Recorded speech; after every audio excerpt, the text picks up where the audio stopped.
Hello friends.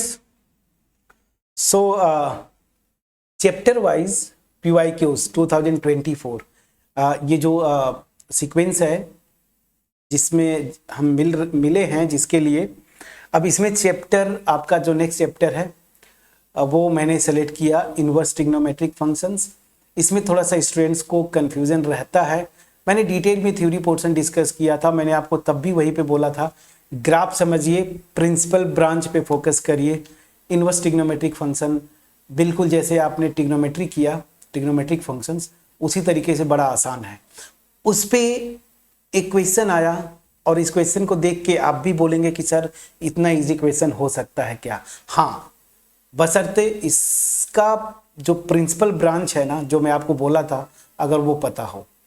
Question जैसा आता है असर्शन रीजनिंग में, आपको पता है वहां पे दो क्वेश्चन रहे होंगे, तो मैंने बस यहाँ पे क्वेश्चन नंबर हटा दिया। तो क्या है in question below, statement of assertion is followed by statement of reason. Assertion देता है, रीजन देता है, और आपको 4 ऑप्शंस होते हैं, आपको पता है। ऑप्शन ए है both assertion A and reason are true and reason are is correct explanation of assertion A. B option है both assertion A and reason are true and reason are is not correct explanation of assertion A. C option assertion A is true but reason R is false. Option D assertion A is false but reason R is true. ठीक है, तो अब ये तो portion रहा होगा, लेकिन actual question देखिए अब यहां शुरू होता है। क्या बोल रहा है? असर्शन पे ध्यान दीजिए।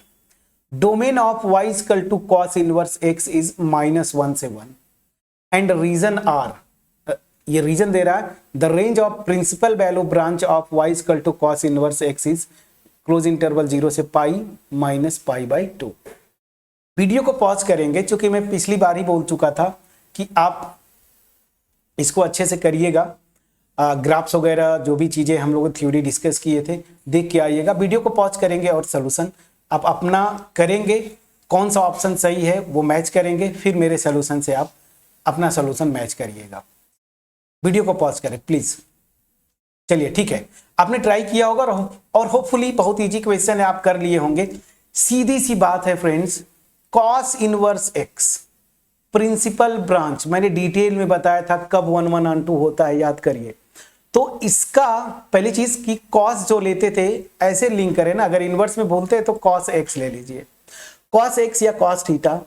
इसका जो ब्रांच लेते थे प्रिंसिपल 0 से पाई क्लोज इंटरवल, और इधर इसका रेंज वही रखते थे -1 से 1। मतलब ये लेते थे तो इस केस में ये फंक्शन 1 1 भी होता था, रेंज इक्वल टू कोडोमेन आ जाता था, तो फंक्शन बाइजेक्टिव। और उस केस में ये inverse cos inverse x exist करता था, और कहां से कहां तक करेगा ध्यान दीजिए, -1 से 1 टू क्लोज इंटरवल 0 से पाई। ठीक, अब एक और स्टेप में कर देता हूं। जब इतना आ गए, एक लाइन का क्वेश्चन था बट मैं पूरा कर देता हूं ताकि पूरी चीजें समझ में आ जाए। ग्राफ भी खिंचवाते हैं आपसे एग्जाम में। एनीवेज ये मेरा 0 है। अब देखिए cos इनवर्स का डोमेन -1 से 1 है, ठीक है ना।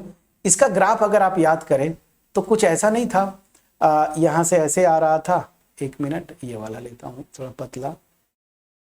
हाँ, चलिए ठीक है, एक मिनट। मैं थोड़ा जब अच्छा बनाना चाहता हूं ना तो ये गड़बड़ हो जाता है। एनीवेज कुछ ऐसे नहीं आता था ग्राफ, ठीक है। और ये जो मेरा पॉइंट होता था ये वाला, ये 0, पाई होता था, ये मेरा 0,90 डिग्री, ठीक है, ये होता था ना। चलिए, और अगर ऐसे देखें तो इसको आप लिख सकते हैं ऐसे, कोई बात नहीं है। बस मेरा जो मेन पॉइंट है ऐसे, ये ग्रीन वाला ग्राफ जो है cos इनवर्स x का ग्राफ है, और यही प्रिंसिपल ब्रांच होता है। अब इसी में सब कुछ आपको पता चल गया। अब चलिए, कुछ बताने की जरूरत नहीं है, अब आपका आंसर आ गया होगा। असर्शन पे आते हैं। Domain of cos inverse x is closed interval -1 से 1। यहां से मैच करिए, मतलब असर्शन मेरा तो ट्रू हुआ। अब आता हूं रीजन पे। बोला the range of principal value branch of this is this. यही मेरी प्रिंसिपल वैल्यू ब्रांच होती है, और इसका रेंज मेरा क्या आ रहा है, क्लोज इंटरवल 0 से पाई, ठीक है ना।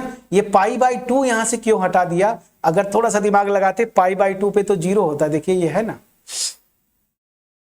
प्लीज बोलिएगा, ठीक है, प्लीज बोलिएगा। तो कुछ है ही नहीं, पाई बाई 2 हटाना नहीं चाहिए था, मतलब ये गलत हो गया, तो मेरा रीजन जो है वो गलत है। क्लियर, ठीक है ना। जब यहां पे x 0 लेते हैं तो यहां पे y लेते हैं ना, y की वैल्यू पाई बाई 2, तो आ ही रहा है देखिए। तो ये फिर गड़बड़ कहां से किया, तो सीधी सी बात है, जो गड़बड़ हुआ है वो इसको हटा के, अगर इसको हटाता नहीं बस इतना दे देता तो रीजन भी सही हो जाता, ठीक है। तो एनीवेज अब तो गलत है, तो रीजन गलत हो गया, मतलब असर्शन ट्रू है, रीजन फॉल्स है, कहां गया, सी ऑप्शन मेरे ख्याल से सही होगा। Assertion A is true but reason are is false. अभी बताएं, सिंपल सा अगर ये केवल डिफिनीशन आप पढ़े होते, ग्राफ की भी कोई जरूरत नहीं थी, कितने आसानी से आप कर ले जाते, प्लीज बोलिएगा। अब बोले ये एमसीक्यू तीनों सेट में कॉमन था, सब में यही था, ठीक। तो अब अगर थोड़ा सा कि हम कहां ले जाना चाहते हैं आपको, इन डेप्थ कॉन्सेप्ट जो हमने सीखा, कुछ नहीं, प्रिंसिपल वैल्यू प्रिंसिपल ब्रांच पे स्टिक करना है। तो अब इसमें जो है 2024 का ये question, find the value of के इफ दिस, आसान क्वेश्चन, बिल्कुल इजी क्वेश्चन होगा, इसको आप ट्राई करके आएंगे, ठीक है, इसको आप ट्राई करके आएंगे, ठीक। एक और दे दूं इसको, नेक्स्ट टू नेक्स्ट, ये if a equal to this and b equal to this then find the value of a plus b, दोनों करके आएंगे आप, ठीक है। चलिए, तो ये दो क्वेश्चंस नेक्स्ट वीडियो में, पहले मैं इस क्वेश्चन का सलूशन, आसान है, अब इसमें ये मत बोलिएगा फ्रेंड्स कि नहीं आया, प्लीज, ठीक है।